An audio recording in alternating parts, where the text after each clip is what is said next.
4 weeks ago, I tested out my all out 10K. I came in a little bit over 42 minutes, slightly over my Garmin estimated time of 40 minutes and 30 seconds. But today, I am roughly 40 minutes away from the start line of another 10K. I'm going to see how these last 4 weeks have gone, whether I've improved or deproved my time, or if I've stayed the same. Here I am warming up on this course, and man, am I blessed for it to be fall with a capital F in the Northeast New England. Everything that I'm going to be running through today is just absolutely stunning. But beauty is just one motivating factor for my run today. Can I break my 10K time from 4 weeks ago? Can I break my time on this course from last year? Can I break my Garmin 10K predicted time, which has actually gotten slower recently? The answer to these questions we're going to find out soon. Right now, my Garmin estimated 10K finish time is around 40 minutes and 35 seconds, so Garmin thinks I'm slower. But today I have the advantage of terrain. I'm going to be running on this beautiful rail trail that goes down that way, and this is the right way to go down this rail trail because it's slightly downhill, just like maybe 0.3%, 0.5% grade. And so the ideal conditions for running, temperature is great right now, just about in the high 30s. And so I'm excited to hopefully post up a fast time. Let's see how I do. Unfortunately, I didn't get any footage of this race because it was a max effort, but I'm going to talk through what happened here. As you can see, this is a perfect, nice little downhill grade throughout the course. Very much appreciated. And I did run this course just last year with a PB of 41.05, I think, so I know the course is fast. Of course, this means, as is custom, I also go out too fast.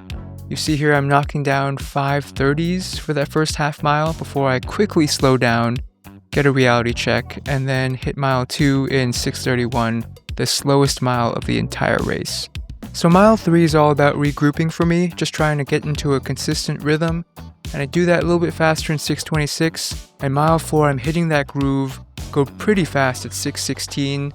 Mile 5 I try to keep that up, hit a 6:19, at this point I am positively dying. Mile 6 I'm just hanging on to the person who's been running next to me for the majority of the race.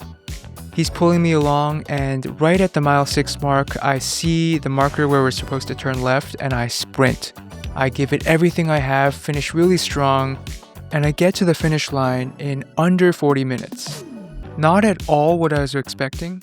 Sub 40 was really just the outlandish goal that I had mentally set myself. Really did not think I would come close to that at all. So it was definitely a big surprise to come in at 39:23. Alright, so I just finished the downriver 10K around 20 minutes ago, halfway through my warm down, and wow, I wildly surpassed my expectations, came in around 29:25.